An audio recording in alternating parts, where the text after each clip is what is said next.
correspondant, c'est Arnaud Miguet. Bonjour Arnaud. Vous nous emmenez ce matin dans le plus grand rassemblement de voitures françaises au Japon parce qu'il y a une vraie passion pour nos automobiles dans le pays.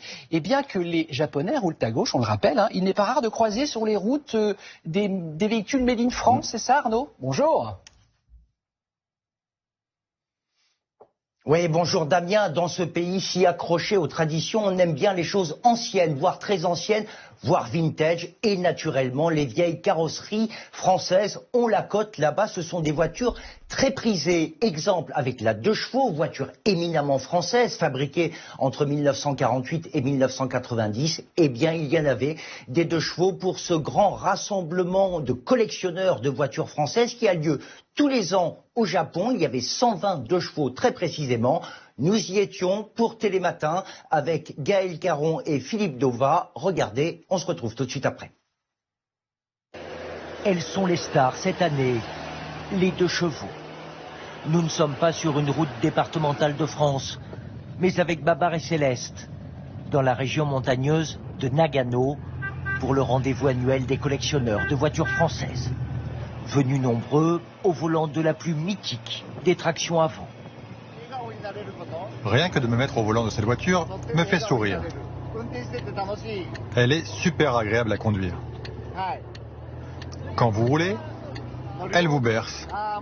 Quand on est dans une 2 chevaux, on sent le vent, la route, c'est super. Ce rassemblement de voitures lancé en 1987 met à l'honneur la 2 chevaux cette année. Elle a 75 ans, la première est sortie d'usine en 1948. Même à l'autre bout du monde, au pays de Honda, Mitsubishi ou Toyota, la Dodoche a son fan club. Certains ont fait plus de 8 heures de route pour venir ici aujourd'hui. Hey! C'est confortable? C'est très confortable. Je ne pourrais rêver d'une meilleure voiture. Français dans le texte. Ceci n'est pas une voiture, c'est un art de vivre.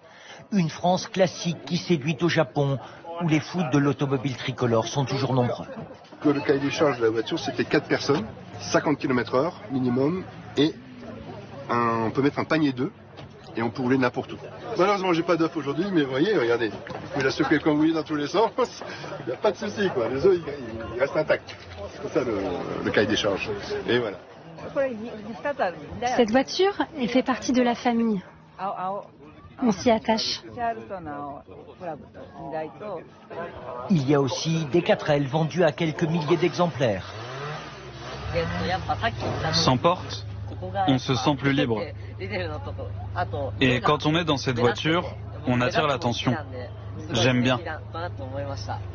Se faire remarquer au volant d'un véhicule de collection, Renault, Peugeot ou Citroën, ou d'une voiture actuelle. Il y avait 602 voitures présentes cette année à Kurumayama, littéralement en français, le Mont Voiture. En conclusion Arnaud, elles se vendent bien les voitures françaises au Japon? En un mot, Damien, non. Hors collection, les voitures françaises n'ont pas vraiment la cote. Les Japonais préfèrent à 95% au moins acheter des voitures nippones. C'est vraiment un marché de niche. Mais figurez-vous que la marque Citroën, par exemple, est la marque la plus collectionnée au monde, Damien, après Ferrari.